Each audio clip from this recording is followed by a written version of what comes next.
All right, let's take you to this story now. The South African BRICS Youth Association, in collaboration with various partners, in hosting the BRICS Youth Innovation Summit in Pretoria that concluded yesterday. The summit aims to establish an international platform for young entrepreneurs from the BRICS countries. It also provides an opportunity for BRICS investors and businesses to collaborate with young entrepreneurs and invest in promising innovations. Minister for Women, Youth and People with Disabilities, Nkosazana Dlamini Zuma, was set to address the summit.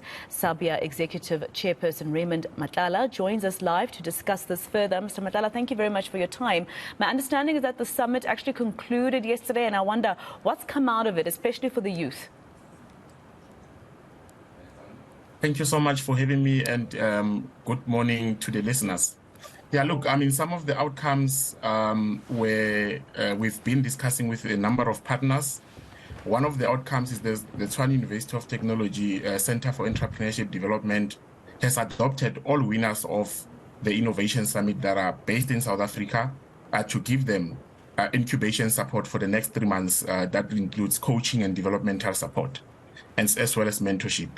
The second one is around, we've also discussed with one of our partners where we want all the winners to also showcase their innovations and businesses and projects in an international platform. And that has been granted at St. Petersburg International Economic Forum, which is happening in June.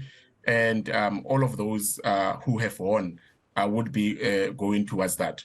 We're also looking at what we call post-summit engagement, where we're working with your likes of your Innovation Hub and other incubators to ensure that we get these young people into the stage where their businesses could grow and flourish.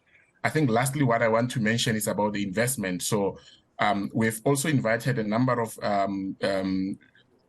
well-built and multinational and multi-million businesses from all around the country, as well as the BRICS countries from China, India, Brazil, as well as Russia. And they formed a panel discussion where they discussed opportunities for youth. And what came out of that discussion is that there were about 20 investors that wanted to work with these young entrepreneurs. What we need to do from our side is then to do this matchmaking, and once that is done, we can then link them together.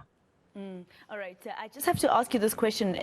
During the 14th BRICS Youth Summit, the leaders of BRICS made a declaration, and this is to support youth development as a priority and encourage strengthened exchanges. Has this happened? What kind of update will you give us from that declaration to this year? Well, look, there's a number of things that have happened. I mean, the NYDA, from our perspective, leads that particular process, and from our side as a civil society organization, what we try to do is actually to work towards that particular declaration in terms of providing platform and other events and projects that ensures that youth voices are heard through the platforms of BRICS, and working together with a number of BRICS chapters in the South African space and with our BRICS member countries.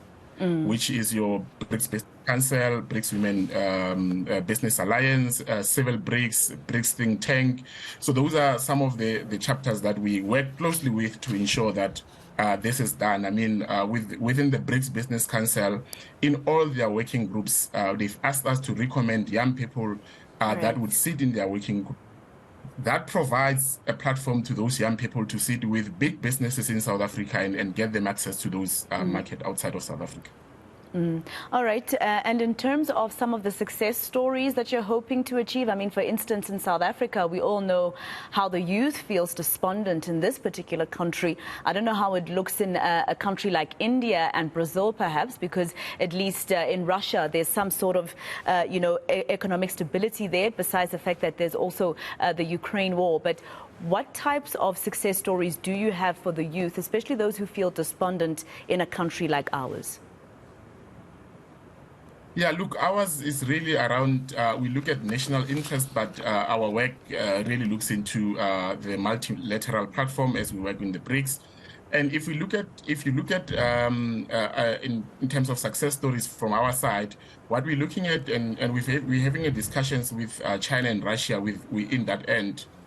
To ensure that we get more young people, not only in business, but also in educational exchanges. We're working with Brazil there on agriculture.